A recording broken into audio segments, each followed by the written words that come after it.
Hey guys, आप सब दोस्तों का बहुत बहुत स्वागत करते हैं हमारे यूट्यूब चैनल में। आ चुके हैं फिर से एक और न्यू वीडियो लेकर और हम क्लास करने जा रहे हैं इकहत्तर बीपीएससी का दोस्तों और इकोनॉमिक्स का। जैसा कि आप सब दोस्त जानते हैं कि इकोनॉमिक्स का क्लास चल रहा है, तो चलिए पढ़ते हैं और आप सब दोस्तों को बताते हैं क्या कुछ नया सीखने को मिला है दोस्तों। ठीक है, चलिए पढ़ते हैं, फिर मिलते हैं।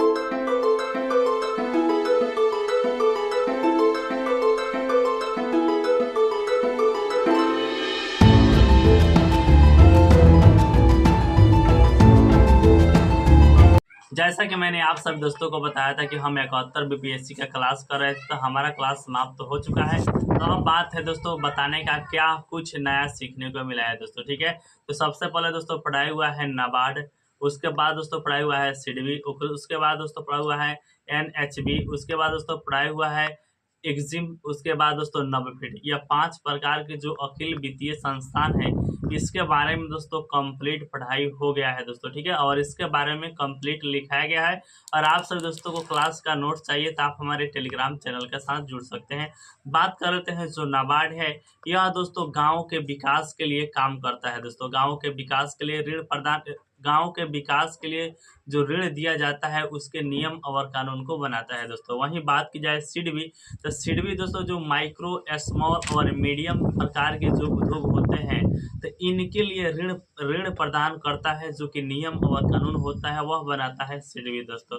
वहीं बात की जाए एनएचबी, जिसका फुल फॉर्म होता है नेशनल हाउसिंग बैंक, तो जो आवासीय क्षेत्र के जितने भी घर बनते हैं, जितने भी काम होता है, जितना भी नियम और कानून होता है एक घर के लिए, वह सभी नियम और कानून बनाया जाता है आपका नेशनल हाउसिंग बैंक के द्वारा दोस्तों। ठीक है, कि कैसे होगा, कैसे ऋण दिया जाएगा बैंक के लिए, आवासीय घर के लिए दोस्तों। ठीक है, उसके बाद दोस्तों आता है एक्सपोर्ट और इम्पोर्ट बैंक।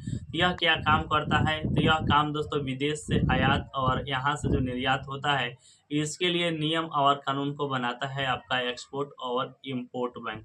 एक होता है दोस्तों नवफीड। नवफीड क्या काम करता है, तो यह दोस्तों बुनियादी ढांचे के विकास के लिए जो ऋण दिया जाता है उसके संबंधित नियम और कानून को बनाता है नवफीड दोस्तों। ठीक है, तो यहाँ तक यह अखिल भारतीय वित्तीय संस्थान थी, तो इसका कंप्लीट पढ़ाई हो चुका है।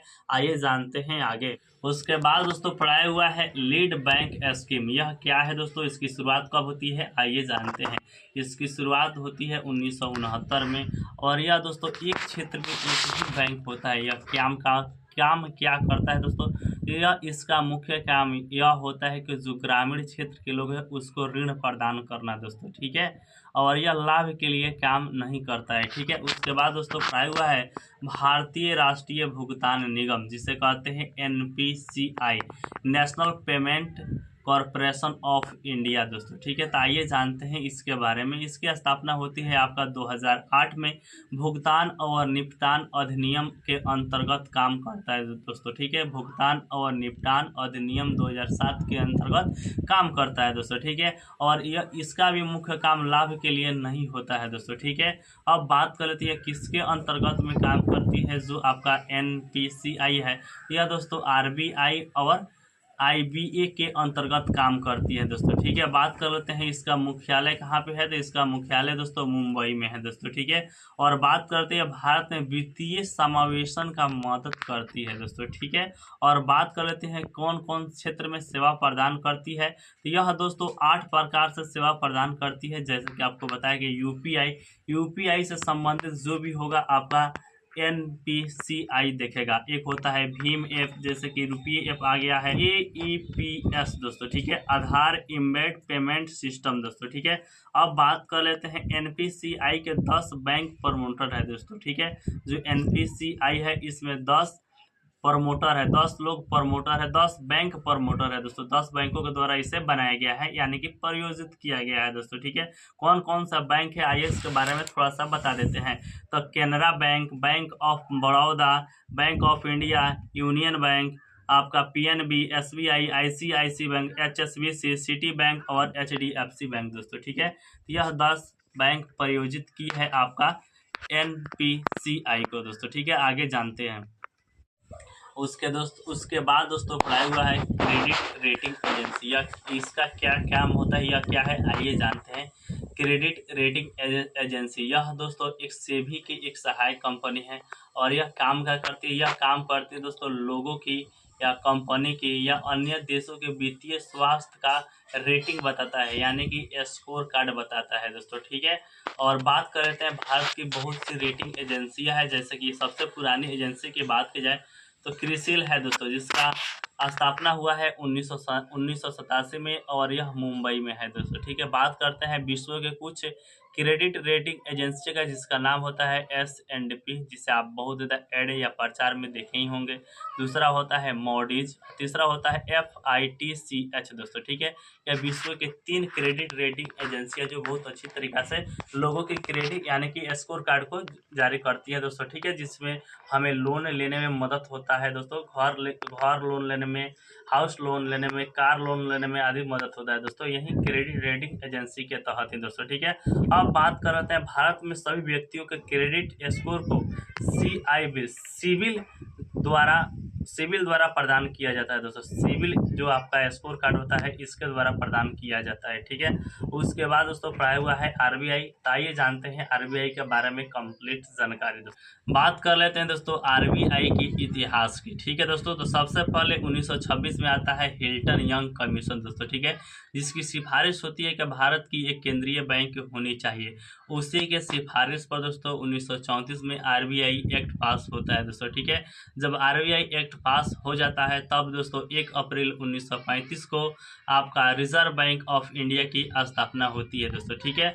अब बात कर लेते हैं रिजर्व बैंक ऑफ इंडिया की स्थापना हो गई। उसके बाद दोस्तों 1947 तक, जी हाँ दोस्तों, अप्रैल 1947 तक जो आपका RBI है, यह दोस्तों म्यांमार जो कि आपका पहले बर्मा के नाम से जाना जाता था उसकी केंद्रीय बैंक का काम करती है दोस्तों, ठीक है।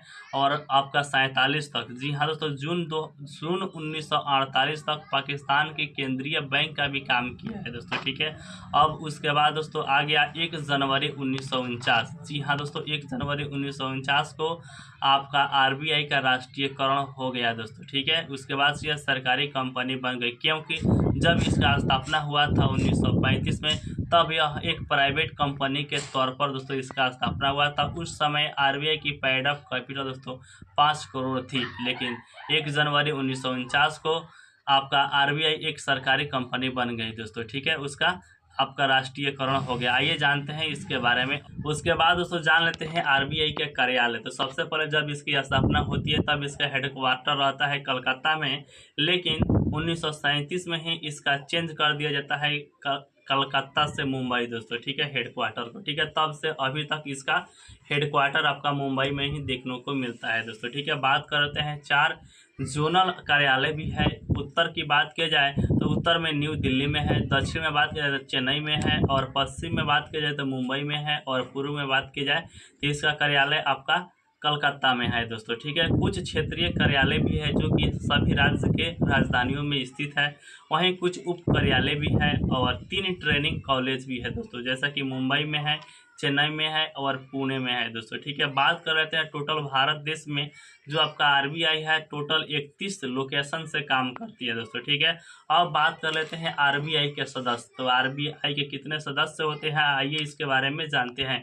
तो RBI के 21 सदस्य होते हैं। अब बात कर लेते हैं दोस्तों RBI के सदस्य की। तो RBI के सदस्य 2 प्रकार के होते हैं, एक होता है ऑफिशियल डायरेक्टर, दूसरा होता है अनऑफिशियल डायरेक्टर। बात करते हैं ऑफिशियल डायरेक्टर में शामिल होते हैं एक दोस्तों जो इसके गवर्नर होते हैं वह शामिल होते हैं, और दूसरे होते हैं 4 जो डिप्टी गवर्नर होते हैं वह दोस्तों ऑफिशियल डायरेक्टर में शामिल होते हैं। वहीं बात की जाए नॉन ऑफिशियल की, तो इसमें 4 जो जोनल डायरेक्टर होते हैं वह होते हैं दोस्तों, और दूसरे में जो 2 और सदस्य होते हैं जो वित्त मंत्रालय के सदस्य होते हैं, और 10 अन्य सदस्य होते हैं दोस्तों, 10 अन्य डायरेक्टर भी होते हैं। टोटल मिला लिया जाए तो 21 सदस्य हो गया। बात करिए जाए कि RBI की पहले गवर्नर की, तो RBI के पहले गवर्नर थे ऑसबॉर्न स्मिथ दोस्तों। बात की जाए RBI का दूसरा गवर्नर तो जेम्स टेलर थे। बात की जाए RBI का तीसरा गवर्नर और साथ में पहला भारतीय गवर्नर वो थे दोस्तों CD देशमुख। वहीं बात की जाए RBI के 15वें गवर्नर की, तो जो नाम सुने ही होंगे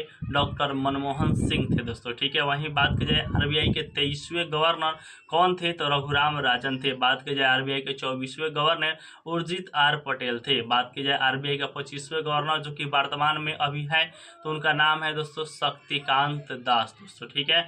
बात करते हैं आरबीआई के गवर्नर कितने वर्ष में आपका हो जाता है, तो कार्यकाल कितना होता है, तो 3 वर्ष का कार्यकाल होता है, लेकिन एक्सटेंड होकर 5 या 7 वर्ष के लिए हो सकता है, या 65 वर्ष की उम्र के लिए दोस्तों, ठीक है। अब बात कर लेते हैं वर्तमान में आरबीआई के जो आपका डिप्टी गवर्नर है वह कौन कौन है दोस्तों। तो एक है दोस्तों टी रविशंकर जी है, एम राजेश्वर राव है, एमडी पात्रा है, स्वामी जानकीनाथन है दोस्तों। ये 4 डेप्यूटी गवर्नर है। बात करते हैं 25 गवर्नर बन चुके हैं, लेकिन एक भी महिला गवर्नर अभी तक नहीं बन पाई है दोस्तों, ठीक है।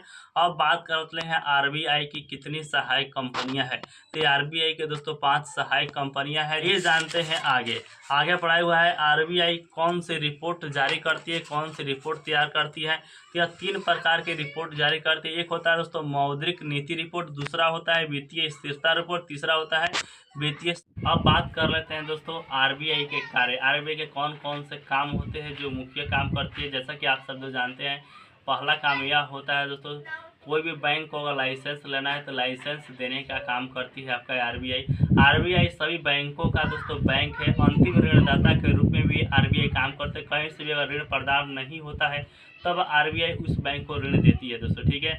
आरबीआई बैंकों का बैंक है, मैंने आपको बताया दिया है। आरबीआई सरकार का बैंक है, साथ साथ केंद्र और राज्य दोनों का भी बैंक है आपका आरबीआई दोस्तों, ठीक है।